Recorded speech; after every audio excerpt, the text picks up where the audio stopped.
Aliens fled when Precursor awakened, but humanity wielded them. The salvage hauler ironbound drifted through the graveyard like a metal vulture picking at ancient bones. Zara O'Brien pressed her palm against the ship's sensor array, feeling the familiar tingle that meant pay dirt was close. The debris field stretched endlessly in all directions, twisted hulks of vessels so old that even the Hegemony's xenoarchaeologists could only guess at their origins. "Another dead end," muttered her partner Chen from the pilot's seat. His weathered face reflected the amber glow of their instruments. 3 days in this sector and nothing but scrap metal. But Zara felt something different. The sensation crawling up her arm wasn't the usual electromagnetic buzz of ordinary wreckage. This was warmer, alive almost. She'd learned to trust these instincts over 15 years of salvage work, even when they defied explanation. "Take us deeper," she said, her voice barely above a whisper. Chen shot her a look. "The radiation levels." "I know what I'm feeling." Zara's fingers traced patterns on the console, following an impulse she couldn't name. "There's something here, something big." The ironbound pushed through a cloud of metallic debris, its hull groaning under the stress of micro-impacts. Then the sensors screamed. A massive structure emerged from the cosmic fog, not a ship, but something far more complex. Geometric patterns spiraled across its surface in configurations that hurt to look at directly. It was easily the size of a small moon, yet their instruments registered it as having virtually no mass. "Sweet mother of..." Chen's hands flew over the controls, trying to make sense of the readings. "Zara, this thing is older than anything in the databases, older than the Hegemony, older than the Confederation Wars. This is first civilization tech." Zara was already suiting up, her movements quick and practiced. The tingling in her hands had become a symphony of sensation, as if every nerve ending was singing in harmony with whatever lay ahead. "Prep the boarding pod. I'm going in." "Are you insane? We should report this to the Hegemony. They'll pay." "They'll pay us scraps and claim the real prize for themselves." Zara sealed her helmet, checking the atmospheric readings one last time. "Same as always. We're just the help, remember." The boarding pod detached with a soft hiss, carrying her toward the ancient structure. As she drew closer, symbols began to glow along its surface. Not the harsh geometric patterns of modern alien tech, but something organic, flowing, beautiful. Her pod's docking clamps engaged with a satisfying thunk, and Zara found herself standing before an airlock that shouldn't exist. The metal was seamless, unmarked by the eons of cosmic radiation that had scarred everything else in the graveyard. When she approached, it simply opened. The corridor beyond defied physics. Gravity oriented itself to her footsteps, and the walls pulsed with a soft bioluminescence that reminded her of deep ocean creatures. But it was the whispers that made her pause, not sounds exactly, but something felt rather than heard. "Welcome home, daughter of the Makers." Zara spun around, her hand instinctively reaching for the plasma cutter at her belt. The corridor was empty, but the sensation of being watched was overwhelming. "Hello," her voice echoed strangely, as if the walls themselves were listening. "Is someone there?" "You carry the markers, the genetic legacy. We have waited so long." This time, the voice seemed to come from everywhere at once. Zara pressed forward, following corridors that branched and twisted in patterns that reminded her of neural networks. Every surface she touched responded to her presence, panels lighting up, systems humming to life after millennia of dormancy. She emerged into a vast chamber dominated by a crystalline structure that pulsed with inner light. As she approached, holographic displays materialized around her star charts, technical schematics, and something that looked disturbingly like a family tree stretching back thousands of generations. "The Hegemony believes themselves the inheritors of the galaxy," the voice continued, and now Zara could see its source, a shimmering presence within the crystal, neither fully solid nor entirely energy. They are children playing with toys they do not understand. But you are different. I'm just a salvager, Zara protested, even as her hands moved across the holographic interfaces with impossible familiarity. I pick through garbage for a living. You interface with our technology as if born to it, because you were. Your species carries the genetic markers of the architects, our creators and yours. The implications hit her like a physical blow. Humans weren't just another species that had crawled up from some backwater world. They were connected to this ancient civilization, inheritors of technology that made the Hegemony's greatest achievements look like stone tools. I am the Whisper, the entity continued, guardian of the architect legacy. For 10,000 years I have slept, waiting for the children to return. But the galaxy is not safe. The devourers stir in the deep dark, and the younger races are not ready. Devourers. The crystal pulsed, and suddenly Zara was seeing through sensors scattered across the galaxy. Massive shapes moving in the void between stars, things that consumed light itself, leaving only emptiness in their wake. The ancient war hadn't ended, it had only paused. The Hegemony's expansion has disturbed the deep places. Soon, the Devourers will wake fully, and when they do, all the younger races will fall. Unless what? Unless the Architect's children reclaim their birthright. 3 days later, Zara stood in the pristine corridors of Hegemony Station Sigma-7, trying not to fidget under the condescending gaze of Administrator Vexhai. The Hegemony official was a typical example of his species, tall, pale, with features that seemed carved from marble and an expression of perpetual disdain. Salvager O'Brien, Vexhai's voice carried the particular tone reserved for addressing inferior species. Your report is interesting, but surely you understand that such claims require verification by qualified xenoarchaeologists. Zara bit back her first 3 responses, all of which would have gotten her banned from Hegemony space. I've provided the coordinates and preliminary scans. The structure is there, just like I said.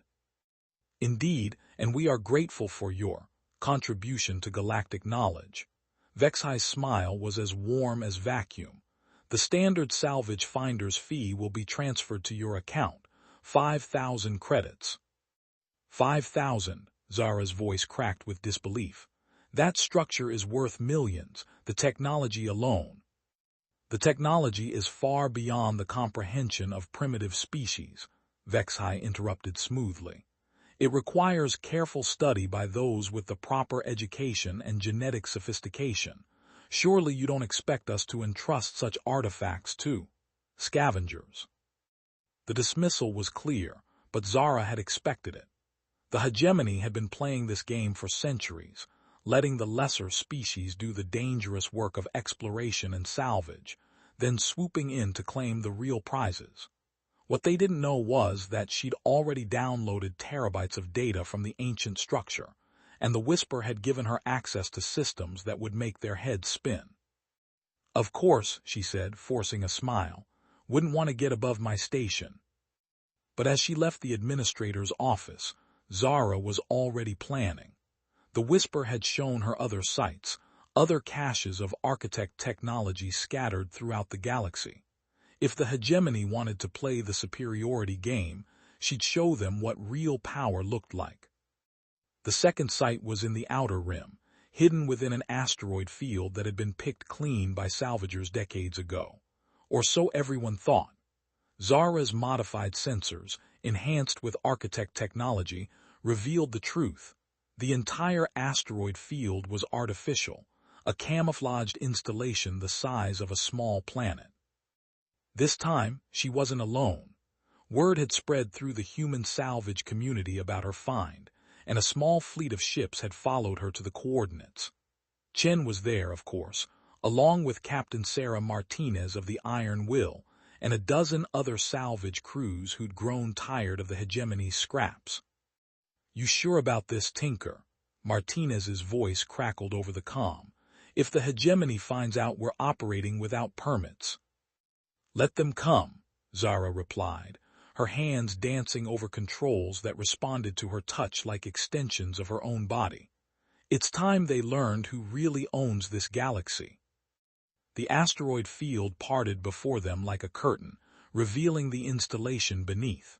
It was beautiful and terrible, a vast network of interconnected structures that pulsed with the same organic light Zara had seen before.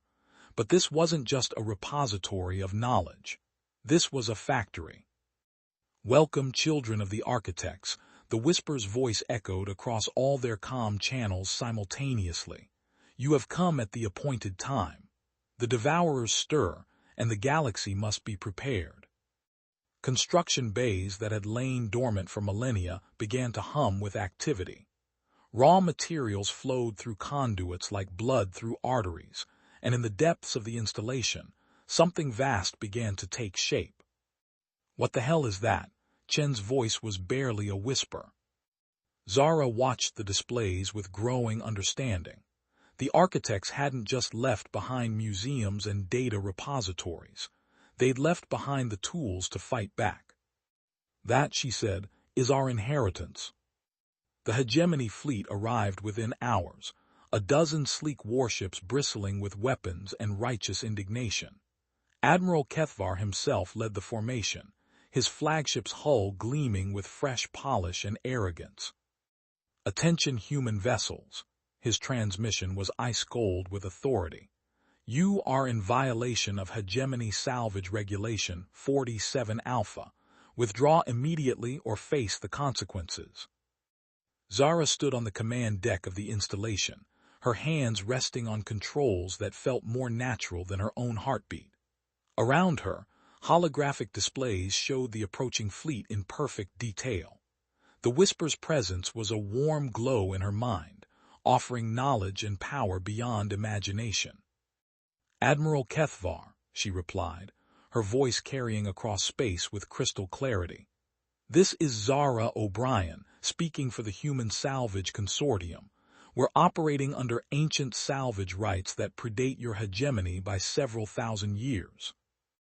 The Admiral's laugh was harsh and dismissive. "Primitive species do not possess salvage rights to first civilization artifacts. Stand down immediately, or we will remove you by force." "I was hoping you'd say that." Zara's fingers moved across the control interface, and the installation responded like a living thing. Defensive systems that had slumbered for millennia came online with a sound like thunder. Energy barriers shimmered into existence around the human ships, and weapons that made the Hegemony's best technology look like toys began to track the approaching fleet. "Impossible." Kethvar's voice had lost its confident edge. "How are you interfacing with architect technology?" "Because we are the architects," Zara replied. "Or rather, their children, something your people never bothered to investigate before deciding you own the galaxy." The first Hegemony ship opened fire, its plasma cannons lighting up the void with deadly energy. The beam struck the installation's shields and simply stopped. The energy was absorbed, converted, and redirected back at the attackers with interest. 3 Hegemony vessels were disabled in the first exchange, their crews unharmed but their weapons systems completely fried. "This is your only warning," Zara continued, her voice now carrying harmonics that seemed to resonate in the bones of everyone listening. "Withdraw from this system and acknowledge human sovereignty over architect sites, or we'll show you what real power looks like." But Admiral Kethvar was too proud, too certain of his species' superiority to back down. The remaining ships formed an attack formation, their most powerful weapons charging for a coordinated strike. They never got the chance to fire. The installation's main weapon was unlike anything in the modern galaxy, not a beam or projectile, but something that reached out and simply turned off the Hegemony ship's power systems.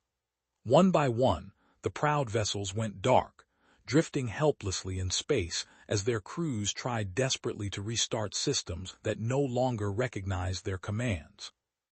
"The next time," Zara said into the sudden silence, "we won't be so gentle." The victory over the Hegemony fleet should have been a moment of triumph, but the celebration was short-lived.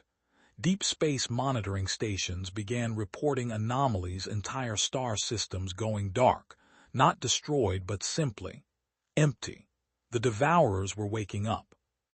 Zara stood in the installation's main command center, watching the reports flow in with growing dread.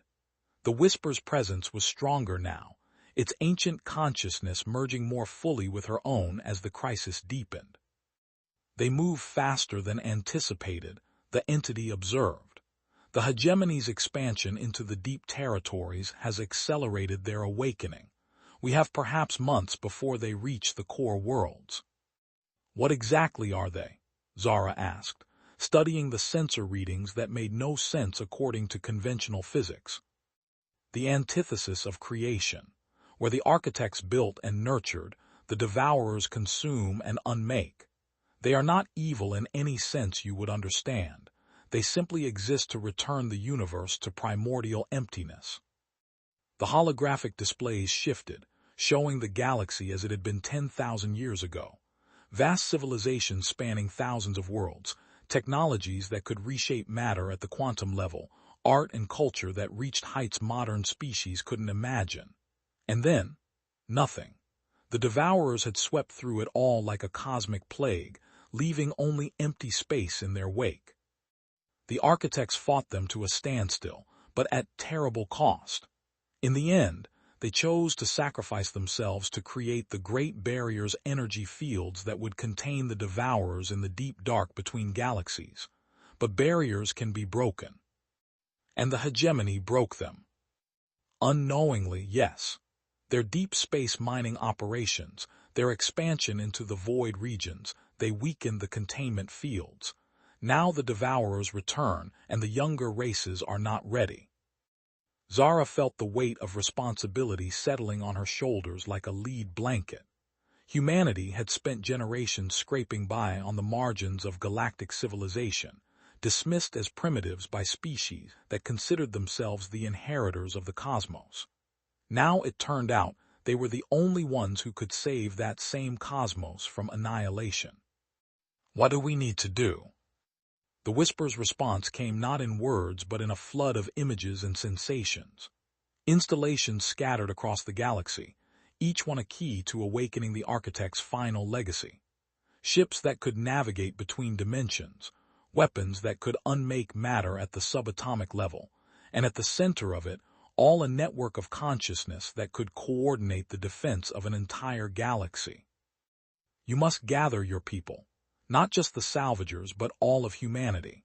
The genetic markers are strongest in your species, but they exist in others as well, those the Hegemony calls primitives, because they lack the arrogance to believe themselves superior to their ancestors. How long do we have? The first wave will reach the outer systems within 6 months.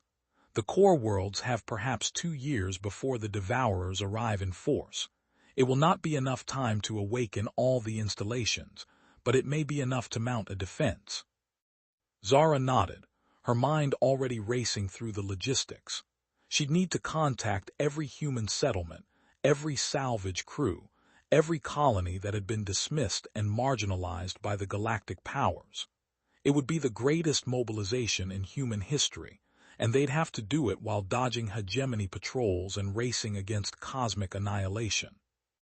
Then we'd better get started. The message went out through channels the Hegemony didn't even know existed, quantum entanglement networks left behind by the architects, communication systems that operated outside normal space-time. Within weeks, human ships began converging on the installation from across the galaxy. They came from the mining colonies of the Outer Rim, where families had spent generations extracting rare minerals from dead worlds. They came from the salvage fleets that picked through ancient battlefields, and from the research stations that studied phenomena too dangerous for civilized species to approach. They came because Zara O'Brien had called, and because the alternative was extinction. Captain Martinez was among the first to arrive, her ship Ironwill leading a convoy of salvage vessels loaded with equipment and personnel.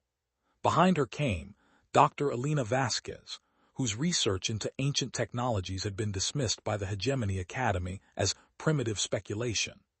Then came Commander James Park, whose military unit had been cashiered for refusing to abandon human colonies during the Hegemony's strategic realignment. Quite a collection of misfits and outcasts, Chen observed as they watched the ships dock with the installation's expanded bays. The best kind, Zara replied. The Hegemony's rejects are about to become the galaxy's salvation.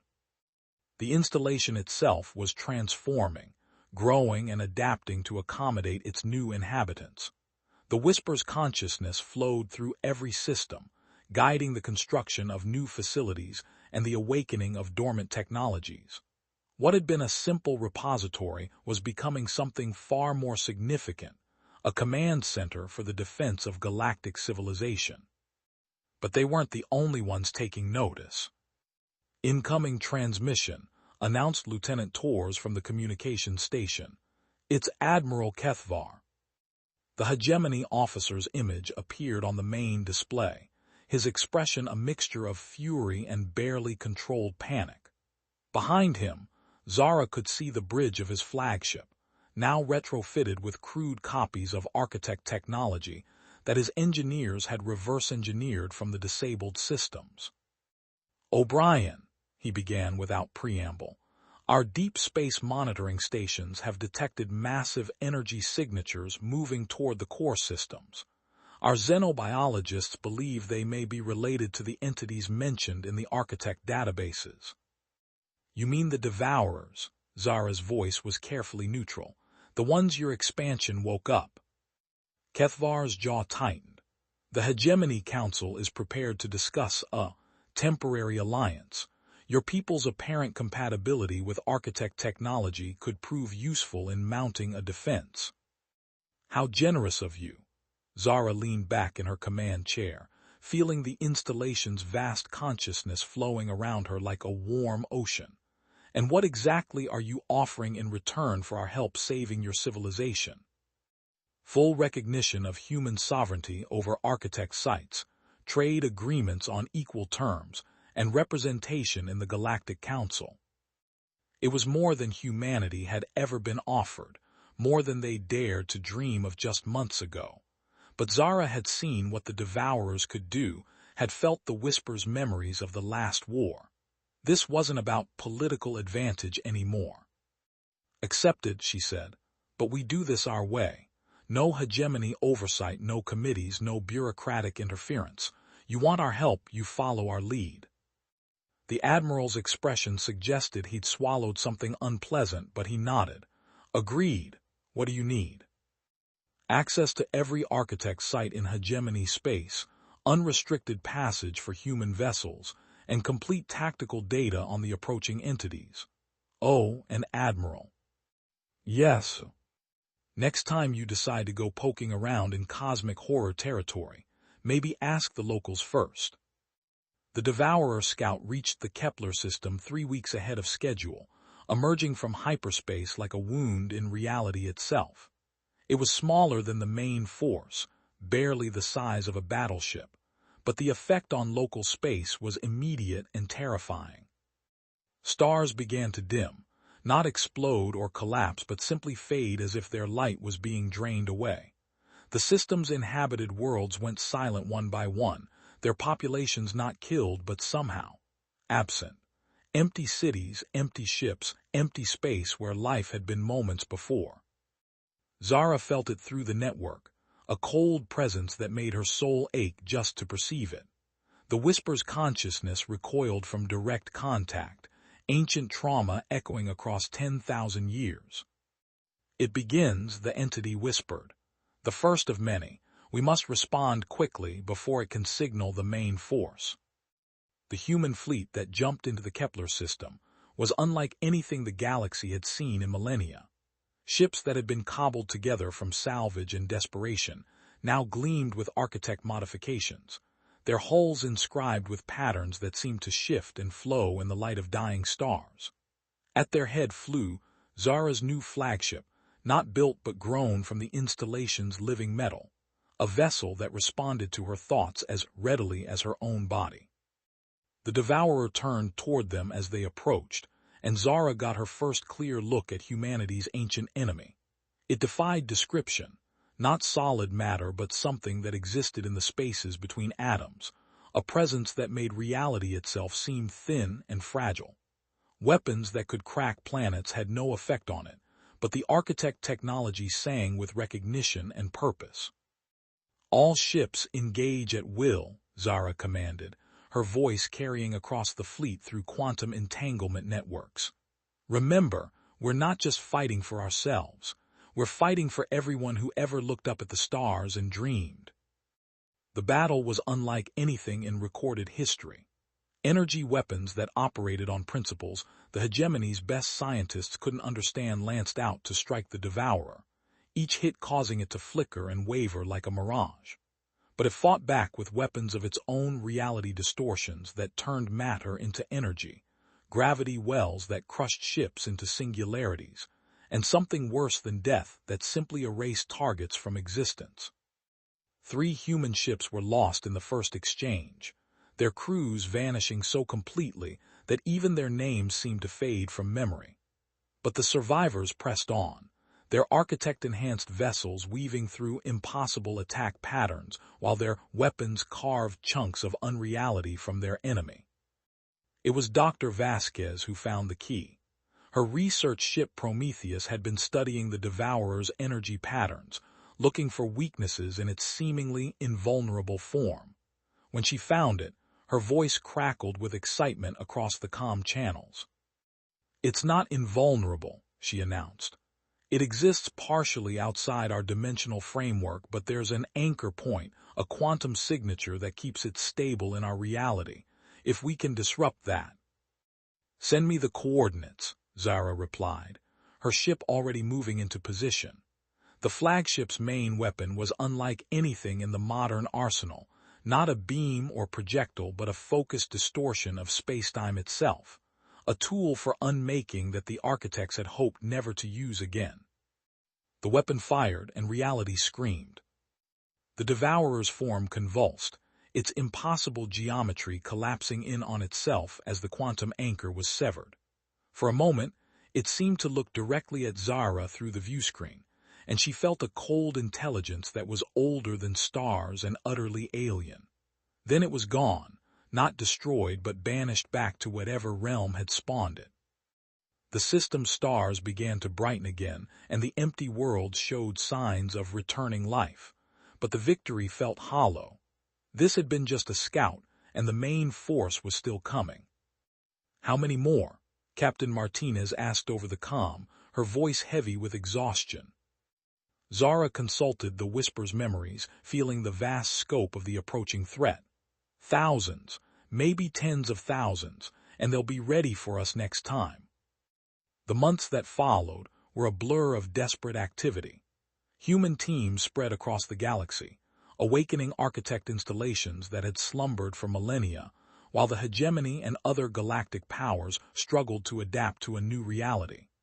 The arrogant certainty that had defined interstellar politics for centuries crumbled as species after species realized they were facing extinction. But humanity was changing too. Each installation that came online added to the growing network of consciousness that linked every human ship and settlement. Zara found herself at the center of it all, her mind expanding to encompass perspectives from across the galaxy, while the Whisper's ancient knowledge flowed through her like a river of light. She was no longer just Zara O'Brien, salvage expert from the Outer Rim. She was becoming something new, a bridge between the ancient past and the uncertain future, a focal point for humanity's transformation from scavengers to guardians. The final installation was the hardest to reach, hidden in the galactic core where radiation levels would have killed any unprotected human in seconds. But Zara's ship was no longer entirely physical, its hull infused with architect nanotechnology that could adapt to any environment. She descended through layers of cosmic fire and electromagnetic chaos, following signals that existed outside normal space-time. What she found at the core was breathtaking, a construct the size of a solar system, its crystalline structures forming patterns that hurt to contemplate directly. This wasn't just another installation.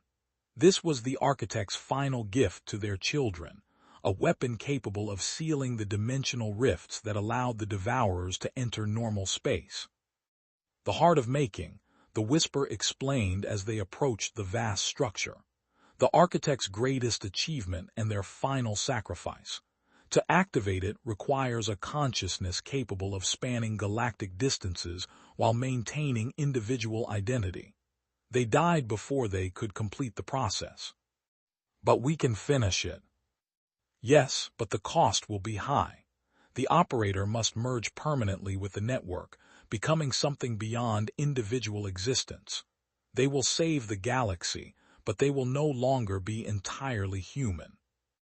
Zara felt the weight of the choice settling on her shoulders. Around her, the network hummed with the consciousness of millions of humans who had trusted her to lead them through this crisis. Behind them, the Devourer fleet was approaching the core systems, their reality-warping presence already causing stars to flicker and die. Will it work? Yes, the barriers will hold for another 10,000 years, perhaps longer. The galaxy will be safe. Zara closed her eyes, feeling the vast network of human consciousness flowing around her. She thought of Chen and his weathered face, of Captain Martinez and her stubborn courage, of Dr. Vasquez and her brilliant mind. She thought of all the human colonies scattered across the rim, all the children who deserved a chance to grow up under open skies. Then let's do it. The transformation began the moment Zara's consciousness touched the heart of Making's central core. Her individual identity expanded, stretching across light years to encompass every human settlement, every ship, every installation in the growing network. She could feel Chen's worry as he watched her ship dock with the ancient construct, could sense Dr. Vasquez's excitement as she studied the readings from her instruments, could experience the determination of 1,000,000 humans preparing for the final battle. But she was still herself at the core of it all, still the salvage expert who had learned to trust her instincts, still the woman who had refused to accept the hegemony's dismissive arrogance. The Whisper's consciousness flowed alongside hers, ancient and vast, but somehow comforting in its familiar presence. Now the entity whispered, and Zara reached out through the network to touch every architect installation simultaneously. The galaxy lit up like a Christmas tree as dormant systems came online across thousands of worlds. Energy barriers that had been weakened by millennia of neglect suddenly blazed with renewed power, sealing the dimensional rifts that allowed the devourers to enter normal space. The approaching fleet found itself suddenly cut off from its source of power, trapped in a reality that was fundamentally hostile to their existence. But the devourers didn't go quietly. As the barriers closed around them, they lashed out with weapons that could unmake matter at the quantum level. Entire star systems were caught in the crossfire, their planets reduced to component atoms in seconds. The network strained under the assault, and Zara felt the pain of every destroyed world like a physical blow. Hold fast, she broadcast across the network, her voice carrying to every human consciousness in the galaxy. We're almost there. The final barrier snapped into place with a sound like reality itself sighing in relief. The Devourer fleet found itself trapped in a pocket dimension, cut off from the normal universe by walls of crystallized space-time. They would rage against their prison for eons, but they could no longer threaten the galaxy's living worlds. Silence fell across the network as the last echoes of battle faded away. The galaxy was safe, its billions of inhabitants free to continue their ancient dance of life and growth and discovery. But the cost had been enormous, entire systems destroyed, civilizations reduced to memory, and at the center of it all, a woman who was no longer entirely human. 5 years later, the galaxy was a very different place. The hegemony still existed, but their arrogant certainty had been replaced by a grudging respect for the species they had once dismissed as primitives. Trade flowed freely between human and alien worlds, and the Galactic Council now included representatives from dozens of species that had previously been considered too backward to participate in interstellar politics. Chen stood on the observation deck of the New Horizon, watching the construction crews put the finishing touches on humanity's first embassy station. The structure was a marvel of architect technology, its living metal hull growing and adapting to accommodate the needs of dozens of different species. At its heart was a quantum communication array that could reach any point in the galaxy instantaneously. "She's really gone, isn't she?" he asked the figure standing beside him. Dr. Vasquez nodded, her expression thoughtful. "In the traditional sense, yes, but she's also more present than ever. Every time we use the network, every time we access an architect installation, we're touching a part of her consciousness." As if summoned by their conversation, a familiar voice spoke from the station's communication system. It was unmistakably Zara, but changed deeper, more resonant, carrying harmonics that seemed to echo across dimensions. "Hello, Chen, Elena, how are the new ambassadors settling in?" Chen smiled despite himself. "Same old tinker, always checking up on everyone. The Hegemony delegation is still complaining about the gravity settings, but they'll adapt." "They always do. What about the Outer Rim colonies?" "Thriving," Dr. Vasquez replied. "The new installations are coming online ahead of schedule, and the trade routes are more secure than they've ever been. The galaxy is finally starting to feel like home." "Good, that's what the architects wanted, a galaxy where all species could grow and flourish together. We're just the caretakers now."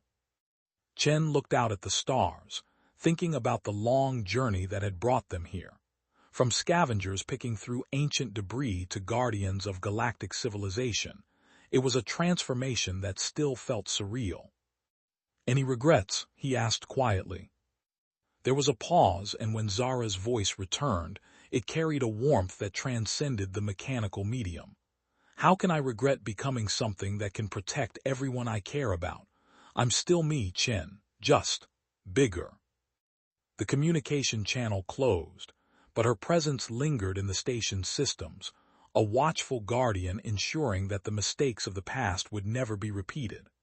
Across the galaxy, other installations hummed with the same protective consciousness, a network of ancient technology and human determination that would stand watch for millennia to come. The age of the Devourers was over. The age of the Guardians had begun. And in the depths of space, where cosmic winds carried the whispers of dying stars, the descendants of Earth's children continued their eternal dance among the stars, no longer scavengers, but inheritors of a legacy that spanned the cosmos itself. Thank you for listening.